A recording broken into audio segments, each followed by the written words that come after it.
What is going on, guys? Johnny on the track back with another video, battling allergies, battling just about everything you can think of. But here I am, back from New Hampshire, which was a great time. It was a great race. I've got plenty of content, but to be honest with you, I've just been so busy, busier than I ever thought I would be, quite frankly. So, my main priority right now is to continue getting you guys these videos, these betting videos. This is what the channel was and is built on. So, the most important thing to me is that each week I get a betting show out. I'm a day late, but that's okay. Again, my priority is just getting this betting show out. And hopefully, as things die down a little bit, and even when the season kind of ends, we find more ways to make more content, and hopefully, I can continue that because we were gaining some good momentum on the channel overall. And I want you to hit that subscribe button down below because, like I said, there should be more stuff coming. Um, but we were gaining good momentum, and then yeah, just got busy and kind of all I could do is this one video. But I'm hoping that I can continue to make more content on this channel because it seems like you guys like it. It seems like you guys watch it. It seems like there's a good balance of viewers and new subscribers that want to get into the betting sphere, but also just enjoy a lot of the more general motorsport stuff and NASCAR stuff that I talk about. So, yeah, if you're a first time viewer, first time watcher, please hit that subscribe button down below. It goes a long way. And with that, let's talk Kansas. Well, actually, let's really quickly thank our sponsors over at Slice Seltzer, SLYCE Seltzer. They continue to be a big part of this show, of this program, of this channel. As they grow, we grow. They are Rhode Island based, but they continue to expand all around my home state of Rhode Island. And it's been fun to watch and fun to be a part of their journey. It's a spectacular, refreshing drink that I've enjoyed drinking all summer long. So check out Slice Seltzer again, SLYCE Seltzer, sliceseltzer.com for more information. Okay, Kansas. So, I was at the Kansas race in when May with a bunch of buddies of mine. It was a decent race, nothing crazy. Larson dominated that race. 60 points he scored, so that means he won the first stage, won the second stage, and then ended up winning the race. Some drama and not a lot of crazy kind of accidents or anything, but there were honestly some big competitors in that race. Chase Elliott had a really good car in the long run, seemed to catch Larson just about every long run, and right before the stage ended, stages really didn't help Elliott. But if that, maybe if we run a little bit longer, maybe that does help Elliott. But I think Chase can be really good this weekend. Brad Keselowski was another guy that was gaining traction throughout that race, and then had an issue, and that was the end of things for Brad and that six team in this race in the spring. But two guys that I think had some sort of a car to at least challenge Larson. Elliott had a really good car. Did not get the finish he deserves. He should have finished second at the worst. But I think honestly, if some things fall different ways, I think he could have won that race. But very high on Hendrick. I think you should be. I think this is a track coming off a good result at New Hampshire that they're familiar with, that they've had really good, solid results with, especially Kyle Larson. But we do have a new tire that could play a huge factor. The quote is, and I'm quoting here from the NASCAR article that came out. Um, you know, this weekend teams are going to have to balance grip with outright speed to maximize performance. So there's going to be new tire setups for this team. They might have to change what they're doing, change the handling of their car. Do you want a car that is living on the edge, or do you want a more conservative car that, again, might be kind of like more of like an Elliott car that starts to come into its own later in a run? So that could play a factor, but I do still think when you think about these mile and a halves, cookie cutter mile and a half, take away Homestead, take away Darlington. Speed usually wins. Speed usually wins. You're going to see a guy like Larson up there. You're going to see a guy like Elliott, like Byron, like Denny and Bell and those guys and Blaney, competing for this win. In my opinion, I would take a little bit more. Uh, I guess. The tire to me would mean more at a Bristol. It would mean more at a Martinsville. It would mean more at a Richmond, at a New Hampshire. If, with aggressive wear. Here, I mean, at this point, there's other mile and a halves that, drain tires. So it's not like these guys haven't seen stuff like that before. That's what I would say with this new tire being a factor. I could be wrong. It could play a huge part. Teams could be living on the edge all race long. It could be like driving on ice.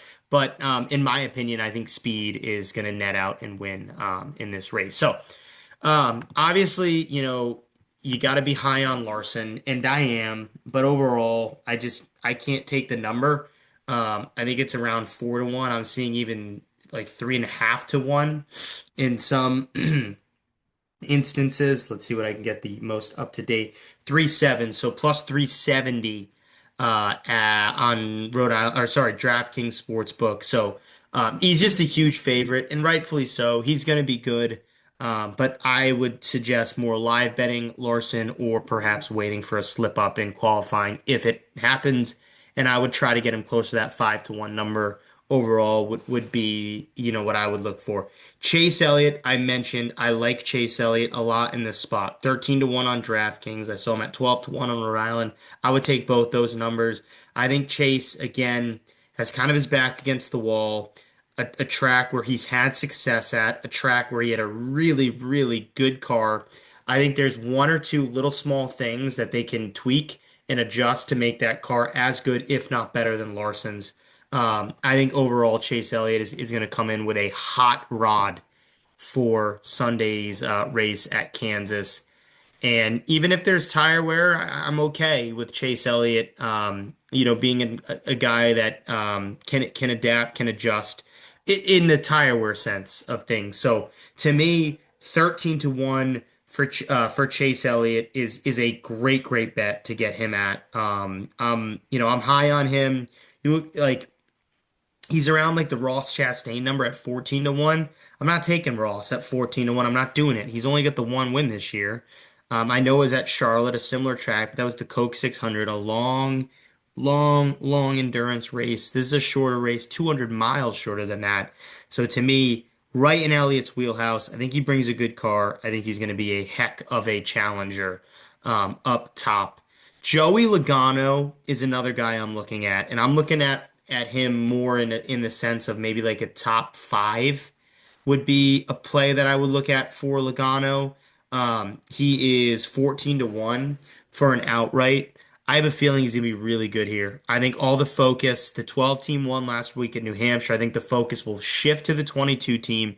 We know he is clutch. We know he comes up. He pulls he comes up when it counts. He pulls a rabbit out of a hat when he needs to. He won at a cookie cutter mile and a half last year when, it just felt like how is Logano like he just hadn't been good on mile and a halfs all year. He pulls out a crazy fuel savings win. I think he can win a wonky way in it, like something with crazy tire wear, something with late race cautions and a restart, maybe a fuel savings race. He's so good at that. But I also think Logano is going to be bad fast this weekend for the win.